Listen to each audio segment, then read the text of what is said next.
Oh, you didn't know? Your ass better call somebody! The energy revealed. Brooklyn to Queens, reppin' both hoods. Rob and CP, keep it fire, misunderstood. Cheer 'em all loud, let the anthem flow. Mets fans unite at the pregame show. From city stand lights to the skyline greens, it's the heartbeat of Queens, the craziest dreams. Rob hype on the mic, CP's the fire spark. Together they ignite, voices like the park fans dripped in jerseys. Legacy bold, the Metropolitan story forever told.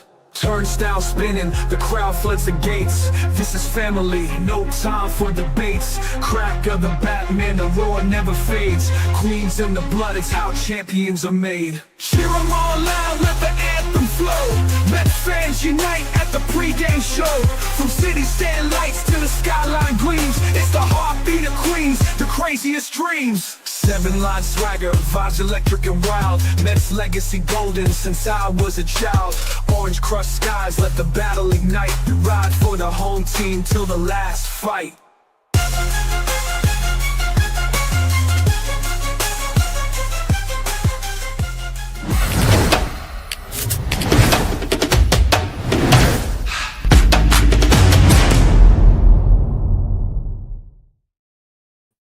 What's up, Mets fans? Welcome back to the amazing Mets pregame show right here on the channel and on X. And the Mets did lose lucky number 7 in a row yesterday, as that game was just, oof. I tell you guys, that was,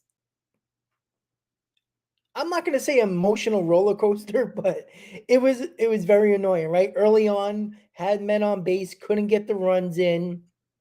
Phillies go up 2-0. Everything looking like, oh, here we go again. And then Pete Alonso, Jeff McNeil, back-to-back, tie the ball game. Met fans starting to feel good. You can see it on social media. All my group chats going a little crazy. Like, all right, here we go. We're back, right? We're feeling that mojo again. And then as soon as you blink, 8 unanswered runs from the Philadelphia Phillies, and we just lived in our misery for the last couple of innings, knowing that the New York Mets are going to lose hold of first place in the NL East and have a 7-game losing streak, and a losing streak to continue going into today, as we got Griffin Cannon on the mound against Mick Abel. And it comes down to, once again, guys, right? The pitching hasn't been great. We all know that, right? We've been talking about it, but it has to do everything with the New York Mets offense. They can't do anything. They could have started this game off so well, scoring some runs early on, bases loaded, big double play. It just on and on. It keeps on being the same issue over and over and over again with the runners in scoring position, runners on base. We have no problem getting on base. When we get on base, we like to strand them. And that has been the biggest issue for the New York Mets this season. And now with the pitching that is cracking in the rotation and the bullpen, the offense isn't picking up their slack. And that is where the New York Mets are going to have a major issue if they do not figure this out offensively. I know players came out and saying we're going to win today. Even fans feeling a little bit confident today that the Mets are going to win today. My boy Chris put up a video today and a short about it, saying that we're going to win today. And you know what? I'm going to go on board with that. You know why? Because it's baseball. Me and Chris talked about it a couple of days ago, where it was a 5-game losing streak, and it was like, you know what? It takes one win, right? You're down in the dumps right now. It feels like it's rock bottom, but it takes one win to get back into it. Right back to where we were. And that is where the New York Mets need to do. It's all about today's game, right? Today's game prevents you from losing another series, 3 series in a row. And you have the opportunity tomorrow on Sunday to win a ball game and win a series and get back into your winning ways. And if you win the next 2 games, you're back in first place. And that's all you have to think about is today's game, because today's game is what we have to worry about. Not worry about tomorrow. Don't even worry about the prior 7 games. At this point, you can't change it. All you know, you're 45-31. You lost first place, but you can win today, and you're tied once again going into the rubber game tomorrow. That is what the New York Mets have to worry about. That's what the players got to worry about. That is what all these guys got to worry about today, including Mets fans, right?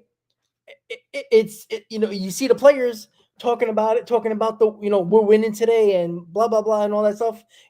I know they're confident, right? They know it's a baseball season, it's a long season. We knew this Mets team was going to go through a stretch, right? The worst time to do it is when you're facing a 10-game stretch of division rivals and teams in your division where losses matter more than if you're facing the Yankees or the Padres or anybody else that's not in your division. Obviously, these games matter more, especially when you're so close together, like with the Phillies, that tiebreakers matter, right? These games are really going to matter because, we might be going back and forth for first place, but the season series might be the biggest reason why the Mets win a division or end up being a wild card. That is why these games are so important. So, how is everybody doing? Let me know in the comments, guys, how you were feeling. Make sure you hit that like button, share the channel, share the video, share the stream, and hit that like button, guys, and subscribe to the channel. So let me just say what up to everybody. See everybody popping up in the comments right now. Let me just roll it up really quickly. Let's see. We got Truman here as always. We got Sour Mets. We got Brad. Excuse me. We got Dolo. Explosive. We got Two Cats. We got who else? We got Lamar. We also got Joe. We got Mark O. We got and that is it at the moment. So make sure you hit that like button, guys, and keep on hitting those comments, guys. Let me know how you're feeling, guys. Right? This is the worst stretch of the New York Mets season. Right? We know there's been a ton of issues. I've been talking about the issues that have been showing themselves all season. And it's starting to come to a head a little bit. And that is the one thing that has been frustrating was the fact that things needed to change. Things have to happen differently. And to expect the same thing to happen on the field and not get burned by it, because we can be honest, right? As many times me and Chris talked about, the Mets should have won certain games that they lost, that they had a full grasp on in a game, and they lost those games. We can talk about games that we probably should have lost that we won. So at times they balance it out. It balances themselves out. But we saw the issues, right? I told you that the innings for the starting pitching is going to be an issue, number one, because a lot of these guys haven't done it before when it comes to innings. We don't know how they're going to react. We don't know when they get to their pitch, when the innings limit, how they're going to be. And it took 3 months in the middle of June for Clay Holmes to start showing signs of that. You got Kodai Senga injured once again. You got Tyler McGill on the IL. You got Griffin Canning, basically out there every fifth day with David Peterson trying to hold this rotation, together with crazy glue, with scotch tape. Like, that's what they're trying to do. And now that the starting pitching that wasn't going deep earlier in the season, you were using a ton of bullpen early on this season. Now the starting pitching was starting to go a little bit deeper into ball games, but at that point, your bullpen is already taxed. When your bullpen already has been used, most guys have been used 29 to 30 times already in not even, before the All-Star break. Well, guess what? They're going to start showing some cracks. They're going to be showing little signs of fatigue. And that's what they're doing right now. Reed Garrett's going through it right now. Brazaban hasn't looked as good as he did early on into the season. Jose Buto has been probably a little bit better, but still struggling. Edwin Diaz hasn't pitched because the Mets haven't really gave him leads. He's been pitching in tie ball games or not coming in at all. And we know Edwin Diaz thrives off of pitching a lot. And when you don't pitch him in a day like today, and this is what always worries me when it comes to Edwin Diaz, is that if the Mets have a lead today going into the 9th inning, Edwin Diaz is going to come out. When's the last time Diaz pitched? You know what I'm saying? And that's what worries me when it comes to the New York Mets as well, is the fact that everything is starting to show its ugly head. And this is concerning, right? The concerning part is the offense, because it hasn't turned around. We're heading to the middle of the first half of games that we played, the midway point, and the offense still can't figure it out. It's just amazing. Like even when the Mets were going well, the offense really never took off, right? They never dominated the series. They never dominated a weekend or a week. It's been the pitching that has dominated. It's been the bullpen that's carried the team. The pitching in general has carried this team. And we're gonna lose a lot more games if this offense doesn't come around and figure things out. Right? You can't have one guy trying to do everything and think it's gonna be okay, right? If nobody at the top of the order is doing anything, we're gonna rely on the Brett Beattys of the world, the Alvarez, the Mauricios, the Jared Youngs. Like, you're not gonna win that way. And that's the problem that we're falling into when it comes to what the Mets are trying to do here. And, thank God they got off to this really good start. And again, their really good start, regardless of how we won those games and how we got the 45 wins, gave us a little bit of a shield, a little bit of a security blanket, so to speak, of a situation of a possible losing streak as we have right now. That winning, that really good start, kind of gave us that security blanket for this type of losing streak. And again, all teams go through it, right? The Yankees just lost 6 in a row. They finally won a game, and then they lost again. And then they won today. So, the Dodgers went through it. When they lost 9 of 11. The Phillies just went through it prior to winning 6, 7, and 8 out of their last 10. The Braves did it too. They won 9 out of 10. Then they lost 7 out of 10. So you're going to go through stretches like this, right? You can't avoid it in baseball. I don't care if you're the best team in baseball or the worst team in baseball. You're going to go through these type of slumps. Most teams usually go through 2 slumps. Right now, the Mets are in the middle of June. And again, unfortunately, it is against teams in our division, which is the worst time to do it. But it's not something that's shocking or that, it's Armageddon and life is over and baseball season's over and this team is terrible, right? You're not always as good as you are at your best, and you're not always as worst or as bad as you are at your worst. And that's the way I see it when it comes to the New York Mets. I never thought the Mets was as good as they were, and I don't think they're as bad as they are right now. I think there's a middle ground here. I think they're a little bit more above average when it comes to what type of team they are. I think they're still a top 5 team in baseball. I don't think they're as bad as the bottom feeders or even the middle of the pack. I don't think the Mets are a middle of the pack team that are a fringe playoff team. I think they're going to turn this around, regardless of how they do it. I don't care how they do it, right? We all want the offense to figure it out because that is the easiest way to success, right? We all know that. Right now, the way pitching sets up for any team nowadays, or most teams, is that they don't go deep into ball games. So I'm not relying on the pitching, right? You got to overuse bullpen. You got an injured rotation. You got guys like Griffin Cannon and David Peterson that are kind of mainstays that are trying to hold this rotation together. So I'm not expecting the rotation to get better. You got Clay Holmes that looks gassed after 90 innings in the season. I don't trust him. He's walking the ballpark. So it's going to come a time, and it already has, where the offense, where everybody has all eyes on the offense. And that is where this team will turn around. The only way they will turn around. Now, Griffin Cannon could pitch well. He's another one that has been struggling as well. But I'm not worried about his innings because I've seen him throw 150, 160, 170 innings in his career. So I know he can do it consistently, by the way. So I'm not worried about him being gassed. I just worry the fact that if he reverts back to what he was his entire career. Like, we talk about Griffin Cannon over the last couple of months. Like, wow, look how good Griffin Cannon is. Look what the pitching lab did. Well, I don't see a pitching lab changing a guy that is a career 4 or nearly 5 ERA pitcher, and his best year was a 3.99 ERA, and that was what, 2022? So I'm not looking at Griffin Cannon to be a guy that is going to be something that, everybody gets shocked by. I think he's going to be probably above average pitcher. I think he's going to be better than what he's been in his career, but not at the level that he was at. So that means he's taking a step back.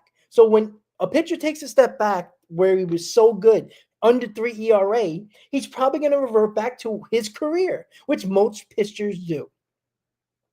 He's going to be between a 3.5 and a 4 ERA guy.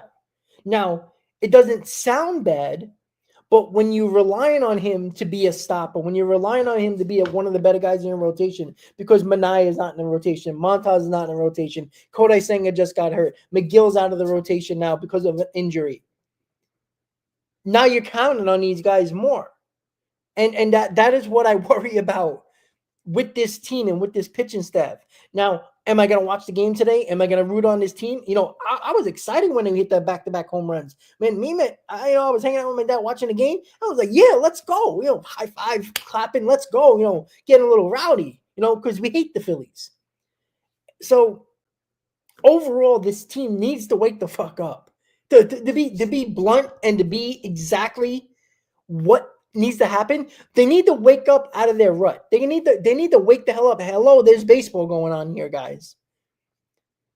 Right? You don't want to lean towards that 10-game losing streak where it's like, come on, guys, do your job. Do your job. Do it better. You got to start doing it here. And I truly think that when the Mets limit their mistakes. And yesterday there wasn't a lot of mistakes, right? I mean, what was it? Juan Soto obviously threw to the cutoff man when he shouldn't have thrown the third, and it actually led to, and that was when the game was still kind of close, where you got to throw to third base in that situation. You weren't going to throw the guy at home, so throwing to the cutoff man shouldn't have happened. And we talk about, I talk about that with Alvarez, about the mental preparedness of where you're going to throw the ball, what you're going to do if the ball is hit to you with guys on base.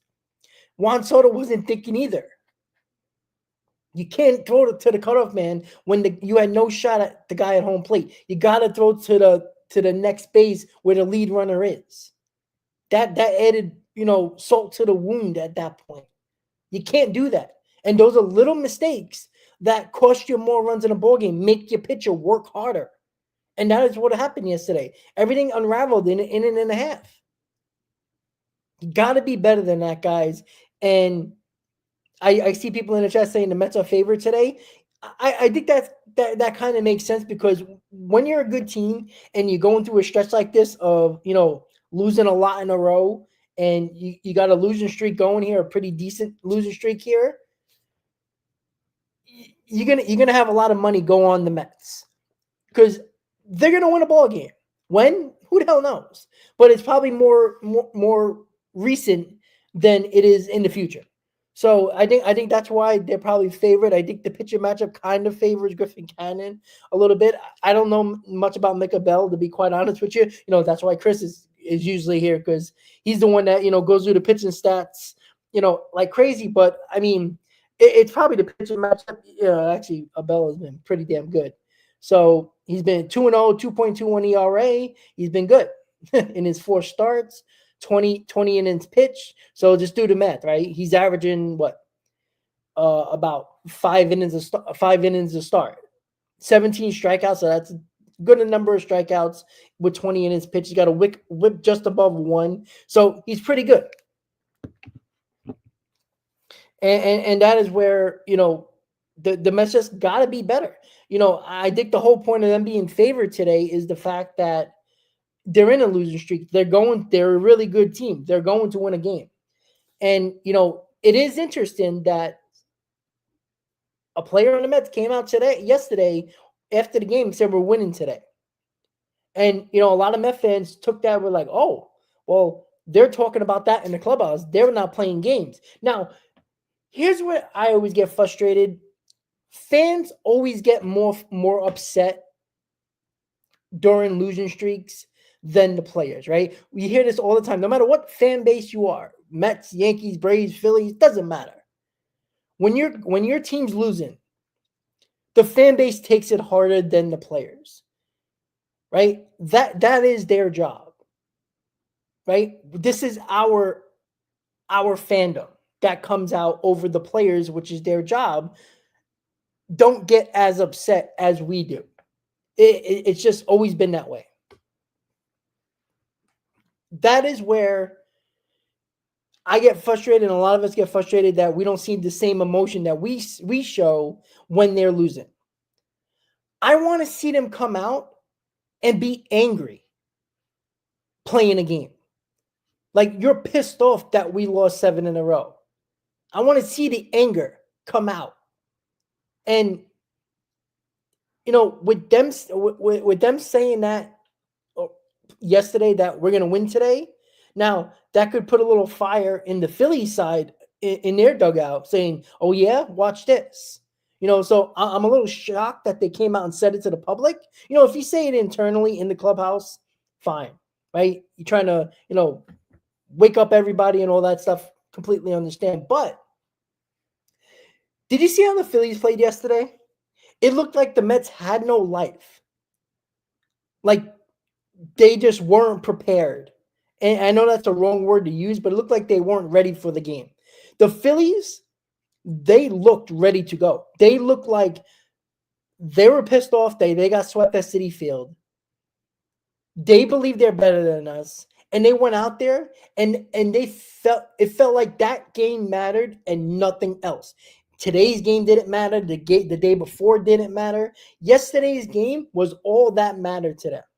It seemed like the Mets were going through the motions yesterday. And that annoyed the hell out of me. You seen a couple of guys smiling and laughing in the dugout when they panned the camera to these guys with Alvarez and Acuna and a couple of other guys. And you're looking at it like, I'm pissed off. I'm about to turn this TV off.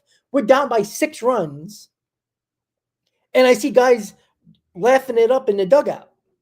That's annoying. That shows me that, like, either you didn't want to be there or you're not taking it as seriously as others are. And by the way, some of them are in the lineup today. That annoys me.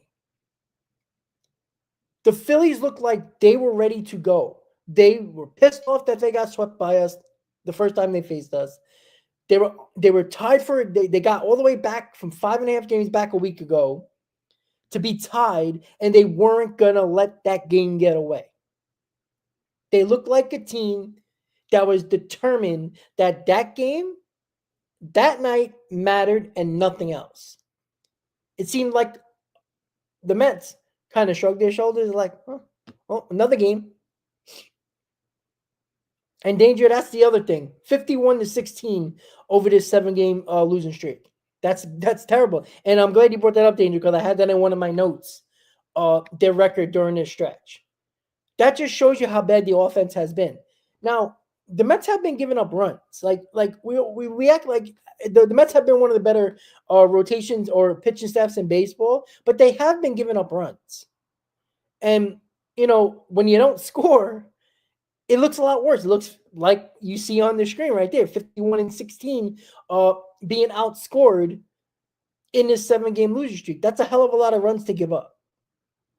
And you know what? It's been a lot like yesterday where the game, you get back into a ball game or the team comes back on you, and then all of a sudden it takes one inning where they're scoring 5 runs, 5 unanswered runs. And in yesterday's case, it was 8 unanswered runs. And it turned into, a tight game that turned into a laugher. And it's like, God damn it. And yeah, Joel, it is the June swoon once again. And, this time last year, and people were funny last year, like, you're listening to WFAN at work today and, coming home, doing my errands and stuff like that. And you hear people like, oh, but last year. I don't give a shit about last year, right? Would you rather be right now 45-31 or 11 games under 500, nowhere near a division or nowhere near a playoff spot? I'd rather be in this spot, even though we're going through a 7-game losing streak. Like, we were nowhere to be found last year. We just started to play better baseball around this time. And there was no guarantee that we were going to go on the run that we did, right? I'd rather be in this spot today, even with a 7-game losing streak, 45-31, 1 game out of a division, and 4 games up on the 3rd wildcard team, as we're the number 1 wildcard team. I'd rather be in this spot than last year's spot at this time, where we were probably 9 games under 500, well back of a playoff spot, and had to fight our way through a season every game. Every game felt like it was life or death last year.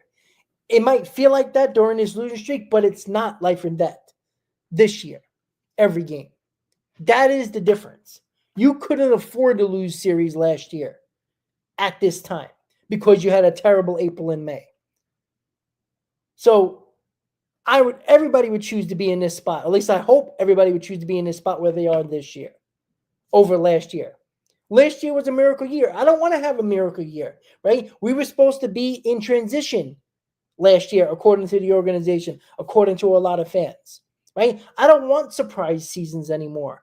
I want to go into a season knowing that we're one of the best teams in baseball, play like it, make the playoffs, and go on a run.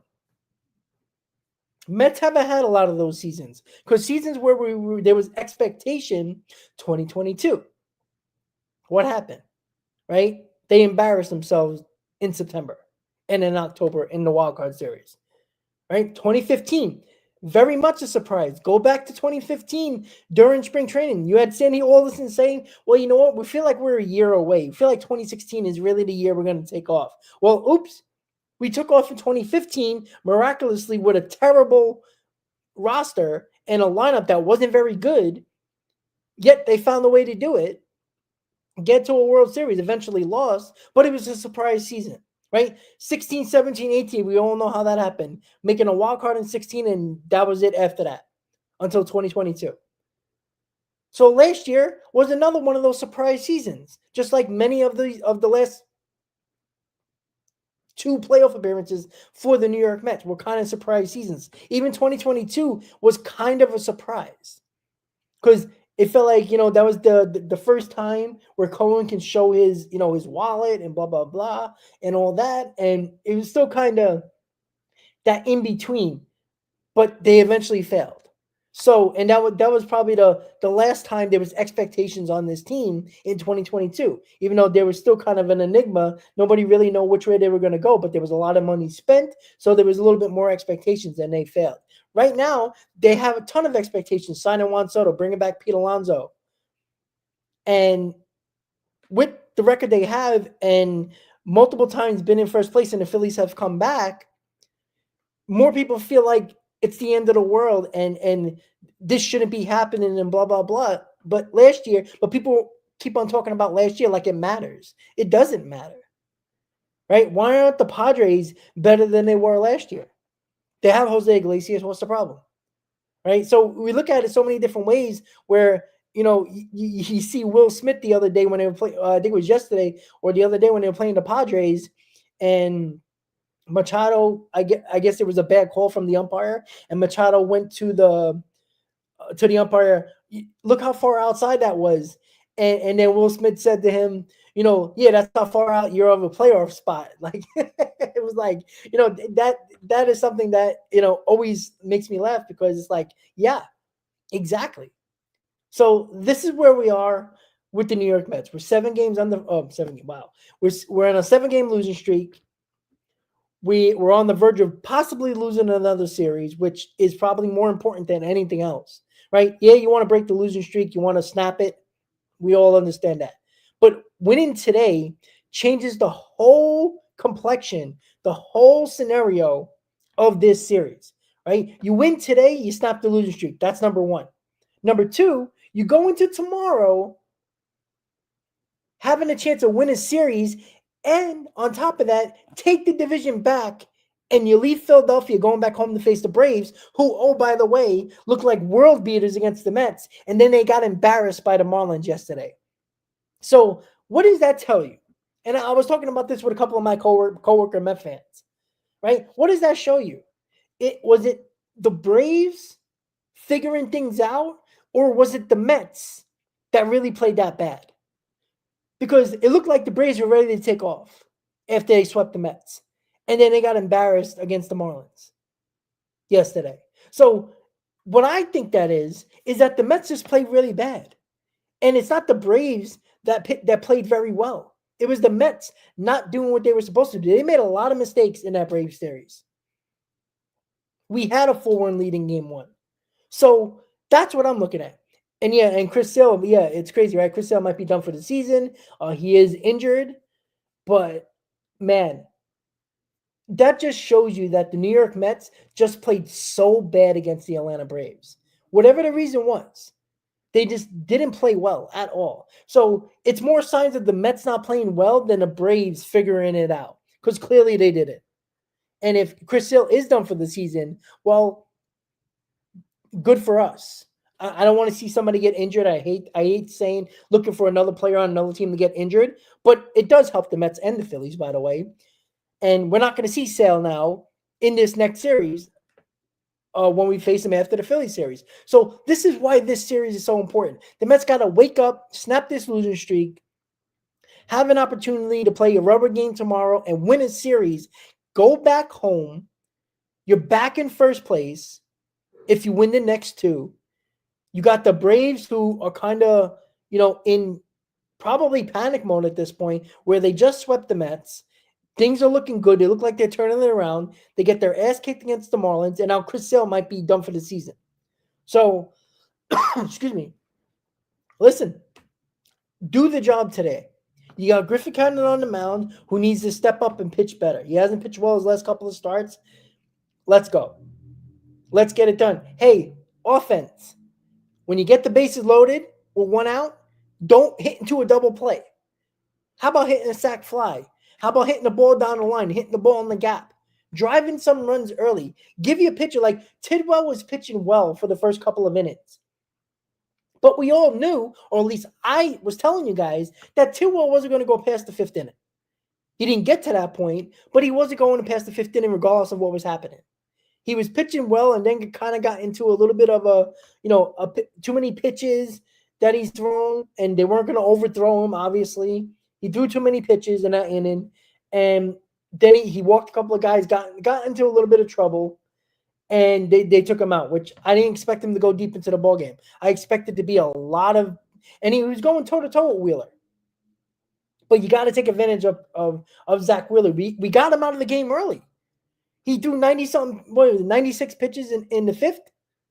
So you just got to play better. And this is a game where they got to come out mad. Griffin Cannon got to come out upset. Mets lineup, come out mad. Look like you give a damn. Show up and win a ball game. Take it from the Phillies. That's what the Mets need to do. So the New York Mets lineup for today, I know people in the comments were talking about Jared Young. Yes, he's there again, guys. Matchups are fun, right? We all love matchups, right? I can't stand matchups. I don't know why Jared Young, I'd rather see Starlin Marte. I'd rather see Acuna in there.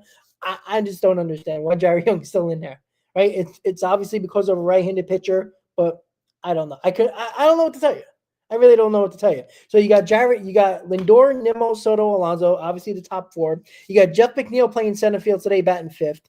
Jared Young DHing, batting sixth. Francisco Alvarez back as catcher, batting seventh. Brett Beatty at third base, batting eighth. And Ronnie Mauricio to round up the lineup playing second base. Yep, we do have a Fox. I was so mad because I didn't realize that the game was at night until early this morning while I was just checking my phone waiting to start work. And I'm like, oh man. I'm like, great. It's a day game, thinking Saturday day game. And then I saw it's a Fox game. I'm like, God damn it, it's at night. And sure enough, it's a 7:00 game. And we're ready to play another night game. And tomorrow's a night game as well, which we got to listen to Fox. I think it's, the Fox announcer is the Dodgers guy. So, he's going to try to probably pick, choose the Phillies over the Mets because that's what he does.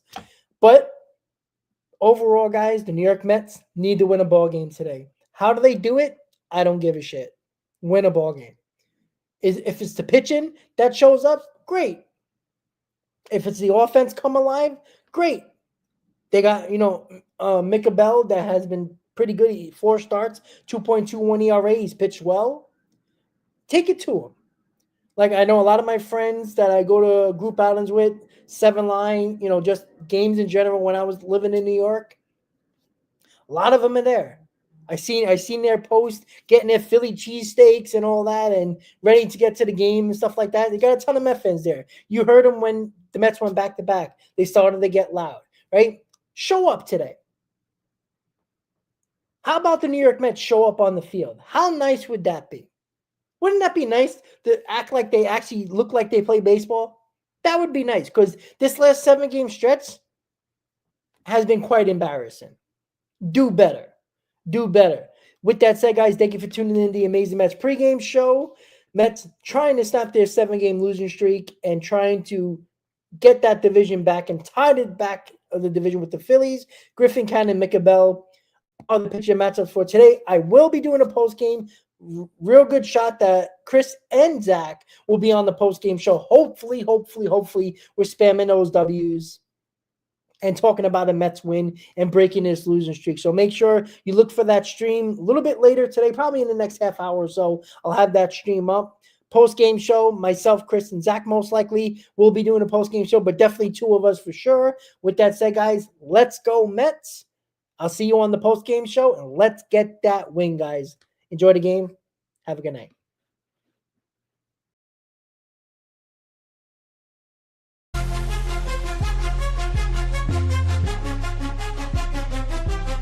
Seven train rumble, headed to the field. Orange and blue vibes, the energy revealed. Brooklyn to Queens, repping both hoods. Rob and CP, keep it fire misunderstood. Cheer 'em all loud, let the anthem flow. Mets fans unite.